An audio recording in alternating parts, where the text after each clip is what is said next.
Baraya, fakta tentang Nabi Muhammad adalah alien itu adalah fakta yang tidak terbantahkan. Hanya orang-orang zolim, fasik, dan munafik saja yang tidak mempercayai pendapat ini. Jangan pernah mau dibohongi sama orang-orang elit global yang menyatakan bahwa Nabi Muhammad itu hanya Rasul biasa. Nabi Muhammad itu adalah alien. Nah, Baraya, biasanya teori-teori atau narasi-narasi yang menceritakan tentang pseudoscience itu biasanya memang dituturkan dengan kalimat atau gaya bahasa yang seperti itu.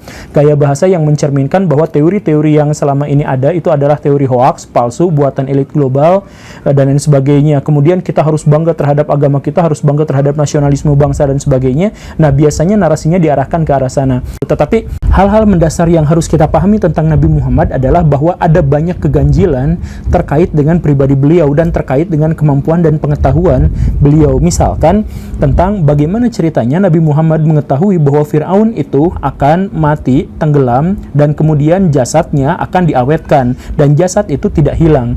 Nah, cerita-cerita tentang itu tentu saja baru kita ketahui saat ini, tetapi kenapa Nabi Muhammad bisa mengetahui itu? Atau misalkan tentang piramid. Kebanyakan orang mengatakan bahwa piramid itu digunakan untuk makam. Salah, hanya Nabi Muhammad yang bilang di dalam Al-Quran, maksudnya yang piramid itu bukan digunakan untuk makam, piramid itu digunakan untuk mengantarkan raja ke sorga atau untuk mengetahui atau membuat Fir'aun tahu tentang sorga.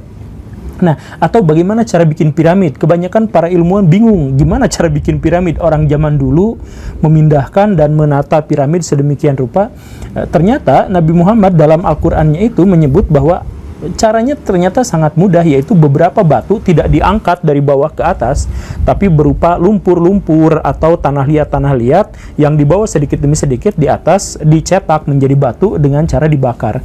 Nah, ini adalah pengetahuan yang didapatkan dari Al-Quran, dan Al-Quran itu adalah pernyataan dari Nabi Muhammad. Entah bagaimana ceritanya, apakah itu wahyu atau itu adalah logika Nabi Muhammad, tetapi yang jelas bahwa cerita itu sangat aneh, sangat ganjil, karena yang menceritakannya adalah orang di masa lalu yang sama sekali tidak mendapatkan kabar apapun tentang hal itu. Atau misalkan tentang ruang angkasa, ini sangat aneh. Misalkan Nabi Muhammad mengatakan bahwa semakin jauh kita dari permukaan bumi, semakin tinggi kita mendekati langit dalam tanda kutip, maka semakin sesak nafas kita. Nah, karena kekurangan oksigen misalkan. Nah, orang-orang zaman dulu tentu saja tidak pernah tahu bagaimana cara ke ruang angkasa dan tiba-tiba jadi sesak nafas gara-gara kekurangan oksigen, tetapi di Al-Quran disebutkan seperti itu. Di dalam Al-Quran juga disebutkan bahwa di langit sana ada hewan-hewan melata. Hewan melata apa yang dimaksud yang disimpan di langit? Atau kemudian pernyataan bahwa untuk bisa menembus langit itu kita harus menggunakan kekuatan yang super atau sultan disebutnya di dalam Al-Quran.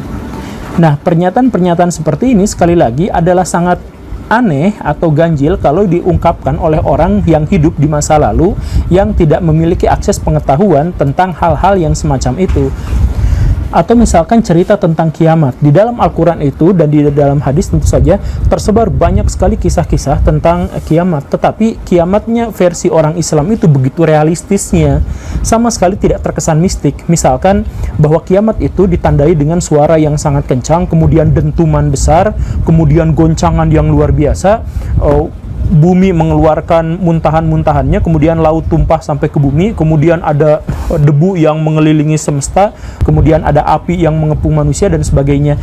Cerita-cerita ini identik atau sama persis, bahkan akurat dengan peristiwa jatuhnya meteor ke bumi atau yang semacam itu. Nah, ini lagi-lagi kita tidak bisa menemukan bagaimana ceritanya orang bisa menceritakan seakan-akan dia menjadi saksi atas kejadian itu.